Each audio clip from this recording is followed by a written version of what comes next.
Salam sejahtera dalam kasih Kristus. Apa kabar Bapak Ibu Saudara sekalian? Senang jumpa dengan Bapak Ibu Saudara sekalian melalui channel ini. Kali ini kita akan membahas kitab Roma pasal 10 ayat 16 sampai ayat yang ke-21 dengan topik iman timbul dari pendengaran firman. Ini topik yang sangat menarik Saudara sekalian. Bicara tentang iman itu pasti menarik. Apa itu iman? Bagaimana menjalani kehidupan beriman? Mari kita simak melalui video ini. Sebelum kita membaca Roma pasal 10 ayat 16 sampai ayat yang ke-21, mari kita berdoa. Ya Bapa, sumber hikmat Allah yang kami kenal di dalam Yesus Kristus Tuhan kami. Saat ini kami mau membaca kitab suci-Mu. Tuntunlah kami semua dengan Roh-Mu yang kudus. Di dalam nama Tuhan Yesus kami berdoa. Amin.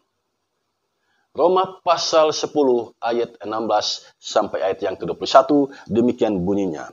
Ketidakpercayaan Israel. Tetapi tidak semua orang telah menerima kabar baik itu. Yesaya sendiri berkata, Tuhan, siapakah yang percaya kepada pemberitaan kami? Jadi iman timbul dari pendengaran dan pendengaran oleh firman Kristus. Tetapi aku bertanya, adakah mereka tidak mendengarnya? Memang mereka telah mendengarnya, suara mereka sampai ke seluruh dunia, dan perkataan mereka sampai ke ujung bumi. Tetapi aku bertanya, adakah Israel menanggapnya? Pertama-tama Musa berkata, aku menjadikan kamu cemburu terhadap orang-orang yang bukan umat dan membangkitkan amarahmu terhadap bangsa yang bebal. Dan dengan berani saya mengatakan, aku telah berkenan ditemukan mereka yang tidak mencari aku. Aku telah menampakkan diri kepada mereka yang tidak menanyakan aku. Tetapi tentang Israel ia berkata, sepanjang hari aku telah mengulurkan tanganku kepada bangsa yang tidak taat dan yang membantah. Sampai di sini batas pembacaan Alkitab. Salam sejahtera bagi kita semua. Bapak Ibu Saudara sekalian, firman yang luar biasa yang kita baca saat ini bicara tentang iman yang tumbuh dari pendengaran firman Tuhan.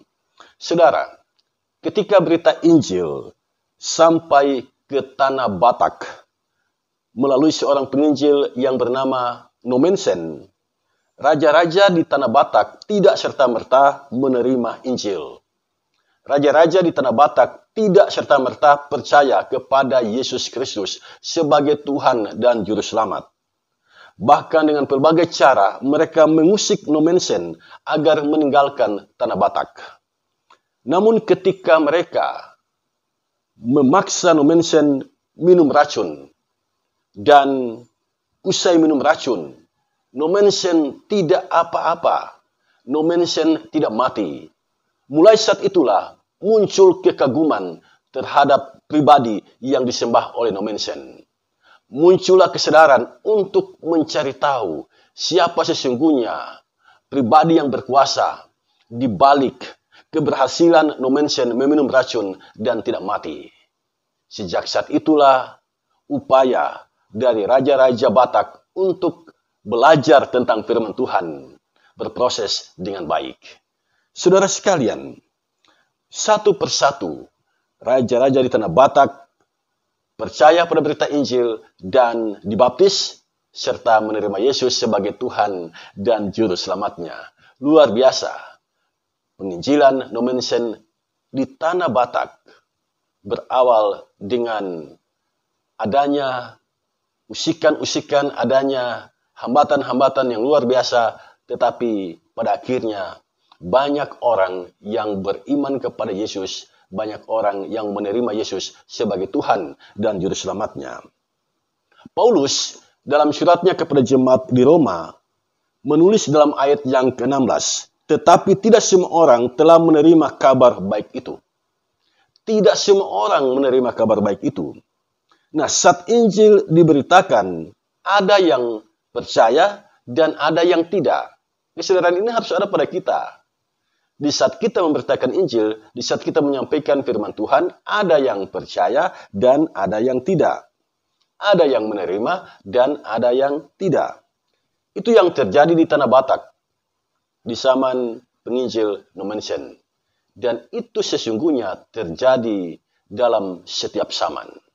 Ketika Injil diberitakan, tidak semua orang menerima berita Injil itu.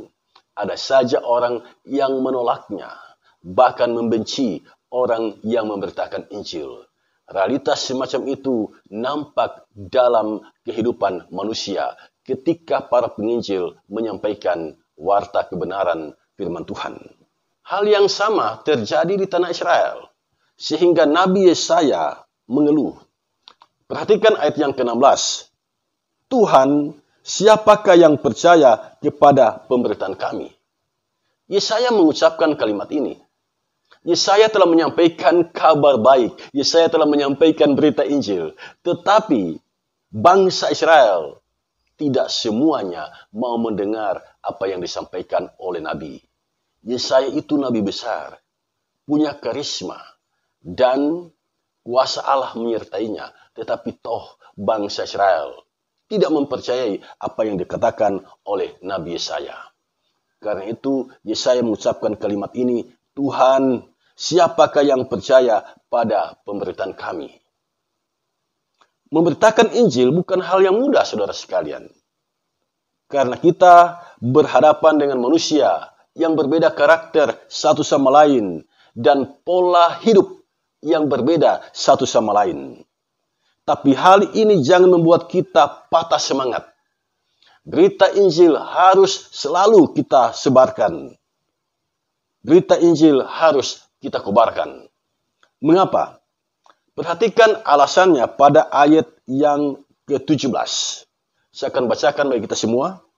Jadi iman timbul dari pendengaran dan pendengaran oleh firman Kristus.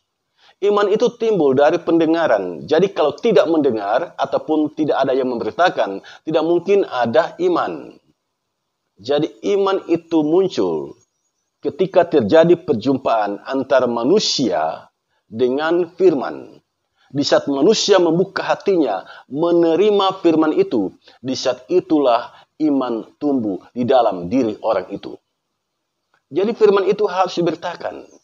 Kalau firman tidak diberitakan, tidak mungkin iman bertumbuh dalam diri manusia. Ini menjadi motivasi bagi kita semua. Kalau kita memberitakan firman, itu sesungguhnya adalah sesuatu yang luar biasa. Di mana dengan memberitakan firman, ada orang yang mendengar dan menerima firman itu, imannya semakin bertumbuh. Bapak Ibu Saudara sekalian, iman timbul karena pendengaran. Tetapi tidak semua orang mau mendengar. Itu yang jadi soal. Tidak semua orang mau menerima. Tidak semua orang mau percaya. Itu yang jadi soal, saudara sekalian.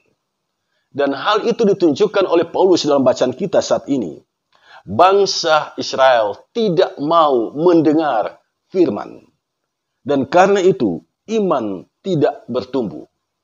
Mereka menolak Yesus sebagai Mesias. Bahkan mereka membunuh Yesus. Membunuh Yesus sehingga Yesus harus mati di tangan bangsanya sendiri. Ada ungkapan, masuk telinga kiri, keluar telinga kanan. Ungkapan ini sesungguhnya diangkat dari realitas kehidupan. Ternyata, apa yang kita beritakan, tidak semua itu diterima oleh orang-orang yang mendengarnya. Ada yang masuk telinga kiri, keluar telinga kanan. Artinya apa? Apa yang diberitakan itu tidak disimpan di dalam hati, sehingga tidak melahirkan iman. Itu yang sering terjadi di dalam kehidupan ini.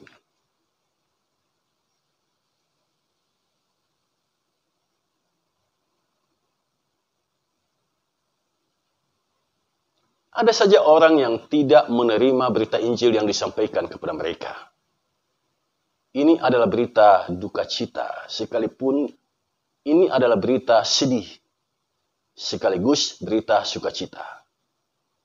Ketika firman diberitakan, ada yang tidak menerimanya. Itu berita sedih sekaligus berita sukacita. Sedihnya apa? Mereka tidak percaya. Mereka tidak selamat. Itu sedihnya. Jadi ketika orang tidak menerima firman, mereka tidak mungkin selamat. Berita sukacitanya, Jika ada yang tidak menerima khotbahmu, jangan kecewa. Ya, jangan kecewa. Karena memang ada yang seperti itu. Ada orang yang tidak menerima firman. Jadi kebenaran firman Tuhan yang kita baca saat ini sesungguhnya di satu sisi berita sedih. Di mana kita diingatkan bahwa kalau orang tidak menerima firman, dia pasti tidak bertumbuh imannya dan itu berarti dia tidak mungkin selamat. Sebaliknya, ketika ada orang yang tidak menerima firman, kita diingatkan, di saat engkau berkhotbah, jangan sedih, jangan kecewa di saat khotbahmu tidak didengar. Karena memang realitas kehidupan seperti itu. Ada yang menerima firman dan ada yang menolak firman. Bangsa Israel yang dilayani oleh Yesus menolak firman. Sehingga iman tidak bertumbuh dalam diri mereka. Dan mereka menolak Yesus sebagai Tuhan dan Juru Selamat. Sekalipun demikian, tetaplah beritakan firman. Mengapa? Sebab iman timbul dari pendengaran firman Tuhan. Tanpa mendengar firman, tidak mungkin ada iman. Mengapa Paulus menulis tentang iman di sini? Saudara sekalian, Paulus menulis tentang hal ini karena Paulus heran. Firman yang diberitakan kepada orang Yahudi ditolak oleh orang Yahudi. Tetapi Paulus kagum. Orang Roma tidak dia datangi.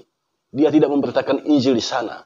Sebelum dia menulis kitab Roma, dia belum tiba di Roma.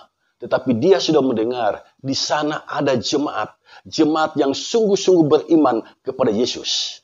Pertanyaan kita, dari mana jemaat mendengar firman sehingga iman tumbuh di sana? Setelah ditelusuri ternyata pada hari Pentakosta ada orang Roma yang datang ke Yerusalem. Mereka mendengar nelayan yang sederhana yang bernama Petrus memberitakan Injil di sana. Dan orang-orang Roma itu percaya pada apa yang dikatakan oleh Petrus.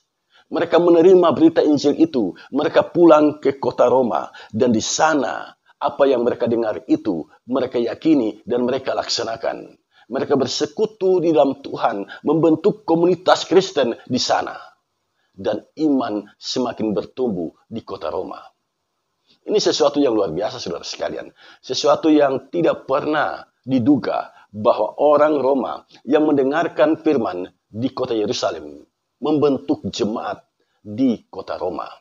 Jadi kitab Roma ini ditulis oleh Paulus ketika dia masih berada di Korintus. Dan dia sudah mendengar di kota Roma ada jemaat, ada kumpulan orang-orang yang beriman.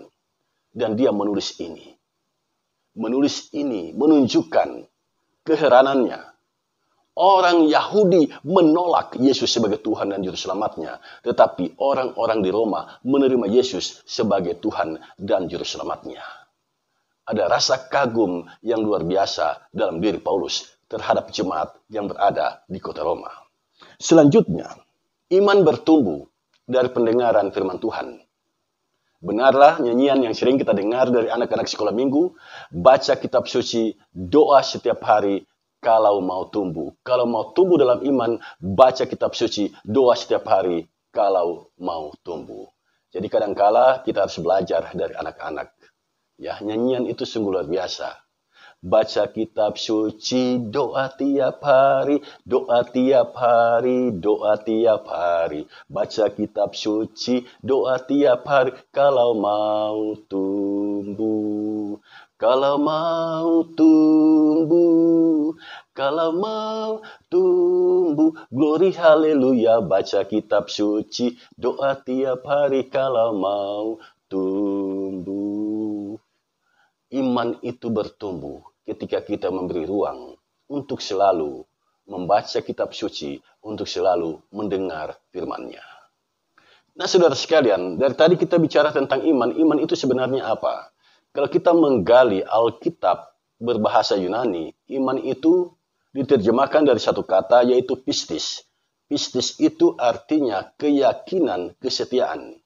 Jadi di dalam iman ada keyakinan, ada kesetiaan.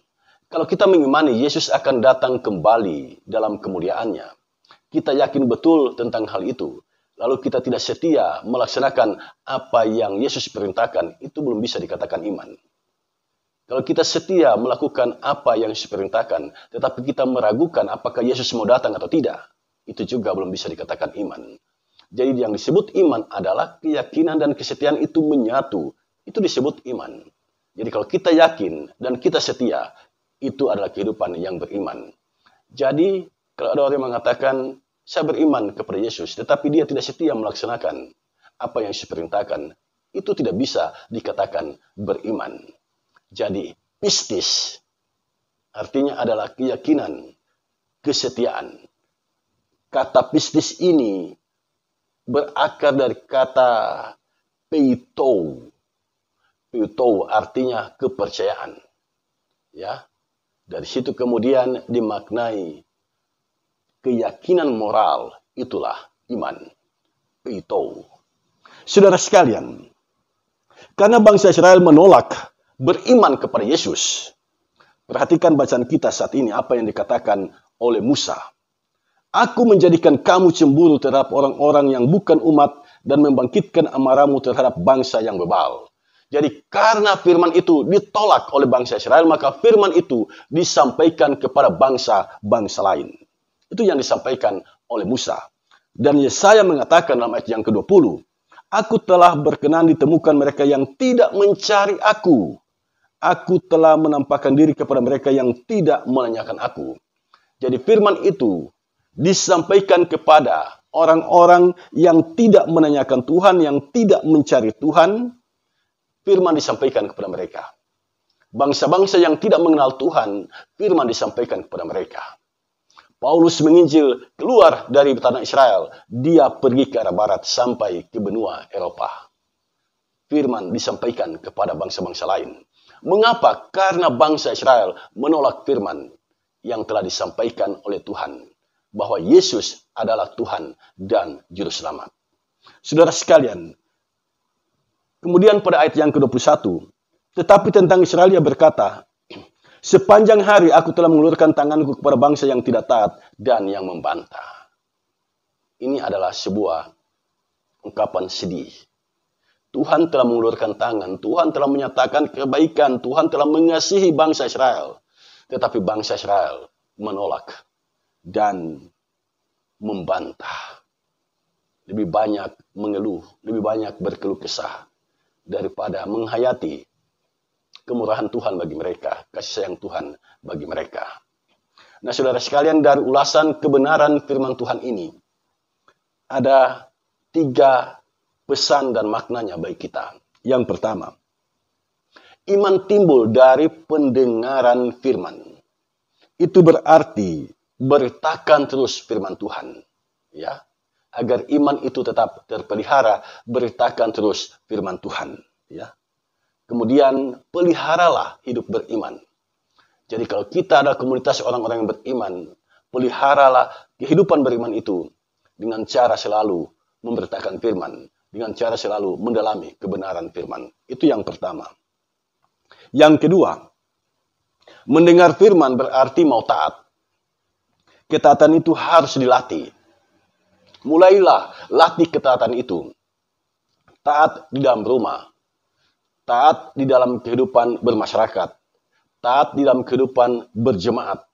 Taat ketika engkau mendapatkan tanggung jawab. Taatilah itu dengan sepenuh hati. Taat kepada pemerintah. Karena pemerintah adalah hamba Allah. Jadi seumur hidup kita menjalani kehidupan dalam ketaatan. Yang ketiga, pendengaran pada firman Tuhan itu harus dikembangkan.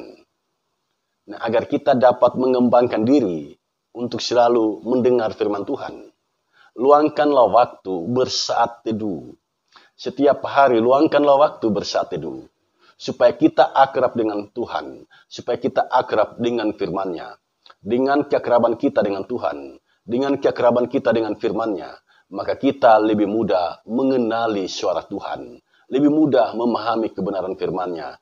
Karena hubungan yang akrab dengan Tuhan telah kita bangun setiap hari dalam saat teduh. Demikianlah ulasan kebenaran firman Tuhan saat ini. Iman tumbuh dari pendengaran firman. Jangan pernah berhenti untuk belajar firman Tuhan, untuk mendalami kebenaran firman Tuhan, untuk memberitakan firman Tuhan, agar iman itu tetap terpelihara di dalam kehidupan kita. Tuhan Yesus sumber hikmat memberkati kita semua. Amin.